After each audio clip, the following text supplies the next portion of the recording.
যখন আপনি উত্তর পাওয়ার চেষ্টা করেন খ্রিস্টানদের কাছ থেকে যীশুখ্রিস্টের ঈশ্বরত্ব সম্পর্কে, আপনি সবসময় বলেন যে আপনি এমনকি প্রতিজ্ঞা করেন যে যদি কোনো খ্রিস্টান আপনাকে একটিও স্পষ্ট বাক্য দিতে পারে, আপনি বলেন আপনি খ্রিস্টান হয়ে যাবেন।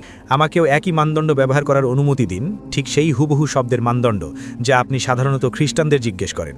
ডক্টর জাকির নায়েক, দয়া করে আমাকে কোরআন থেকে দেখান ঠিক এই শব্দগুলো যেখানে যীশু আলাইহিসসালাম বলেছেন আমি একজন নবী, আমি শুধুই একজন নবী, আমার ইবাদত করো না। কোরআন থেকে একটি স্পষ্ট বা দ্ব্যর্থহীন উক্তি।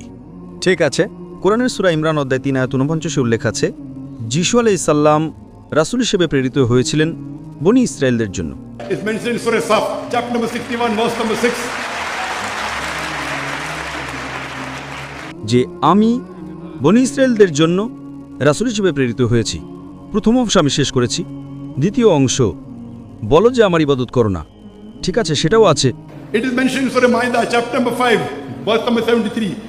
لَقَدْ كَفَرَ الَّذِينَ قَالُوا إِنَّ اللَّهُ هُوَ الْمَسِيحُ ابْنُ مريم.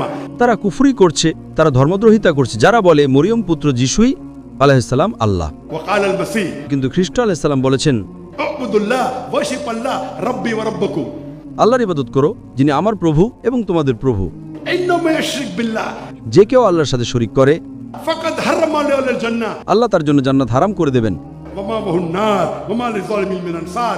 এবং আগুন হবে তার থাকার জায়গা এবং পরকালে তার কোনো সাহায্যকারী থাকবে না।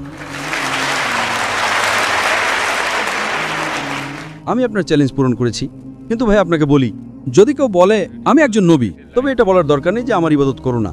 আমি যদি বলি আমি একজন মানুষ, আমাকে বলতে হবে না যে আমার পূজা করো না। মানুষের গুণ তো খোদা হওয়া নাই, নবী মানেই তিনি খোদা নন। তাই এটা বলা বোকামি যে দেখো আমি একজন নবী, আমার ইবাদত করো না। আমি আপনার আবদার পূরণ করেছি। Because I love you. কিন্তু আপনার চ্যালেঞ্জটা অযৌক্তিক।